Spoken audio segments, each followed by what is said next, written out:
have a thumb hole. They have a thumb hole to make it easier for talking. Oh. Oh my god. Oh no. Yes. Oh, that's awful. What? Thanks, I hate it. That is truly horrible.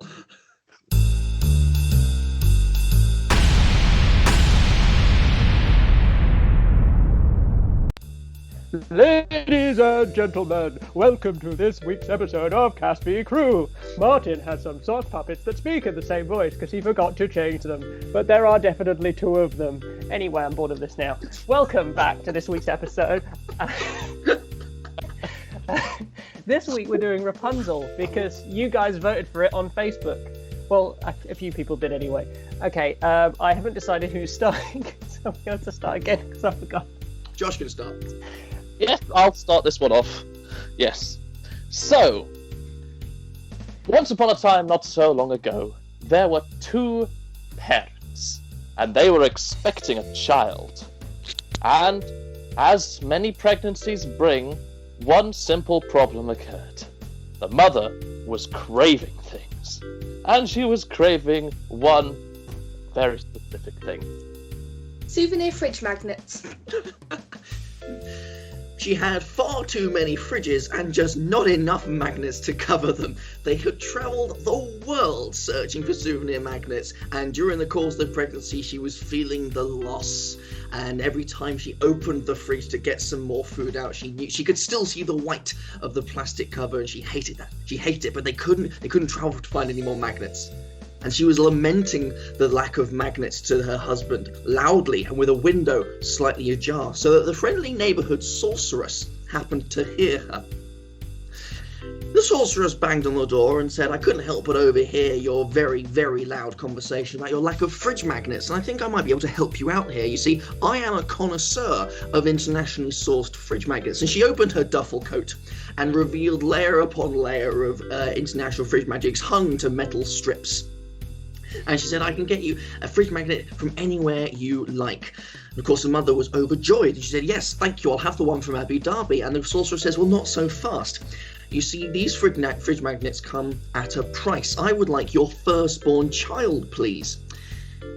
And there was a lot of umming and ahhing in the household, and finally they went, "Yes, okay, that seems like a reasonable price to pay for a fridge magnet from Abu Dhabi." So, cut forward. The pregnancy has come to an end with a birth, as is nature's way. And the couple are very pleased with their wonderful newborn child. And just when they've gone home from the hospital and are admiring their lovely shiny new Abu Dhabi sourced fridge magnet, there is a knock on the door once again. The same duffel coat clad sorceress is there. Her coat ever so slightly lighter now because she has not replaced the Abu Dhabi fridge magnet. And she says, "Right, well, it's time to pay your debts. It's time to give me your firstborn child." And the parents thought, well, a debt's a debt. Here you go. Now, this sorceress was perfectly reasonable in her intentions with this child, so she didn't intend to cook it or to eat it, as some unfortunate tales would have you believe. She decided to lock it in a fridge. The reason being, the child would retain her freshness and her youth for far longer than the normal average child, as things don't go off as quickly in the fridge. And so, the child, unfortunately, was trapped for the rest of her life in the tallest fridge in the land. Or so she thought. For there just so happened to be a prince riding past the tallest fridge in the world. He was a bit of a sightseer, and so liked to go and see things like the tallest fridge in the world, or the largest rubber band ball, or similar odds and curiosities that the world has to offer. The prince saw the fridge, and on the top shelf, as the fridge was a little bit ajar, someone had left it open, and things were starting to go mouldy, but not the princess. She saw the love of his life, this youthful, radiant princess. Cauliflower. Princess Cauliflower. She had never been given a name by her parents or by the sorceress, so she just picked the first label she saw when she was chucked into the fridge. Princess Cauliflower was there, braiding her long, chilly, frost-speckled hair. Now the prince was dumbfounded, star-struck, gobsmacked, and other synonyms. He was amazed at the beauty of this princess, but before he could shout out, before he could draw her attention, he saw the sorceress approaching. He took refuge in a nearby bush, which surrounded the fridge on account of its fertile ground. And then he watched as the sorceress called up, cauliflower, cauliflower, let down your sprouts. And the princess would throw her long braided hair, which again she didn't know the name for, so she'd just gone for the second label she saw in the fridge. She let down her sprouts, and the sorceress shimmied up them like an abseiler, but in reverse, up the side of the fridge to the top shelf. Whereupon she had a discussion with the princess, doubtless trying to convince her not to call her hair her sprouts. And then, when the exchange was done, the sorceress shimmied back down in much the same way she had before and skittered off. Now, the prince, of course, saw this entire thing happen and thought, well, I've got to give that a go. He was not only a sightseer, something of an adrenaline junkie, and reverse abseiling up someone's hair was something he hadn't done before. So he ran out to the front of the fridge and he called out, Cauliflower. let down your sprouts. Cauliflower. Well, it's a bit soon for the second meeting, but alright, I'll let down my sprouts. She flopped her hair over the side, and the prince shimmied up, and the meeting there took place. Well, it was a sight to behold. True love has never hit so hard and so fast. They stood staring at each other for an uncomfortably long period of time. And then the prince asked her if she'd like to make a Club Penguin account. The princess had never had much experience with Club Penguin, but after a fairly quick tutorial on how to use a computer and then how to register using the simple application process, the princess was ready to get rid of all of those isolation, blues, and boredom. This video is not in any way sponsored by Club Penguin.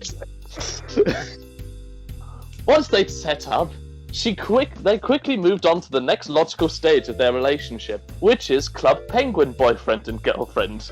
Occasionally, he would give her some fish, and she would give him some ice. And that is how the two spent the rest of the week. Until eventually, the prince thought, one more time, I shall go and visit her. And at the base of the fridge, he once again said, Cauliflower, Princess Cauliflower, let down your sprouts. And after many hours spent together on Club Penguin, Cauliflower, Princess Cauliflower, finally felt comfortable enough to let him upstairs, and all of the logical things that follow thereafter. The sorceress, however, often checked on Princess Cauliflower, and after a while, as unprotected sex leads to, she noticed that the Princess Cauliflower was slowly getting bigger, and slowly getting bigger. And this was not simply feeding. Oh no, the sorceress fed her a very stringent diet of the various vegetables that were knocking about the fridge. So, she began to have her suspicions. And yes, one night she waited, and lo and behold, the sorceress heard those words, Cauliflower, cauliflower, let down your sprouts. And then she knew that against her wishes, Princess Cauliflower had gotten a Club Penguin boyfriend. He found... She threw her computer out the window. The sorceress threw her computer out, and the Princess Cauliflower screamed in rage and pain. But then the events took a turn for the even worse, as the prince, who was hiding behind a jar of mayonnaise, leapt out and with a cry said, "You'll never take my Club Penguin girlfriend away," and delivered an incredible roundhouse kick to the sorceress's face. She tumbled down and down straight into the freezer department, where it said she still lingers, frozen in ice, surrounded by tubs of Ben & Jerry's ice cream and decade-old garlic bread. And then the prince and the princess shimmied down using an intricate pulley system made up of the princess's sprouts and ran away together. And they all lived happily ever after.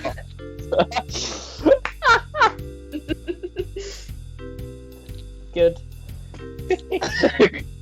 Right, well, thank you all for watching. That was our rendition of Rapunzel, or cauliflower. Fridge magnets. Stay safe.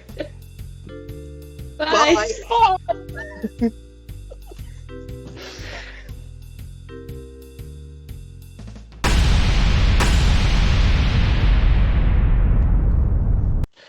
Oh, I hate my life.